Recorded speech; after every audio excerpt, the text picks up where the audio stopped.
Oxumaq insanların empatiya hisslərini qüvvətləndirir. Beləliklə, biz digər insanların nə yaşadıklarını, nə hisslər keçirdiklərini daha yaxşı başa düşürük və kitab oxumaq bizi bir növ yaxşı bir insana çevirir. Çünki digər insanların bizim etdiyimiz hərəkətlərin nəticəsi olaraq nə etdiyini daha yaxşı başa düşsək, nə hisslər keçirdiyini daha yaxşı başa düşsək, daha yaxşı bir insana çevrilərik və hərəkətlərimizə diqqətli şəkildə fikir verərik. Oxumaq bizi daha ağıllı edir.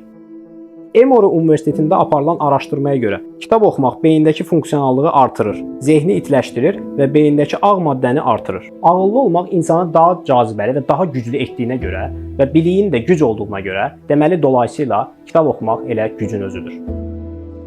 Kitab oxumaq konsentrasiyamızı artırır.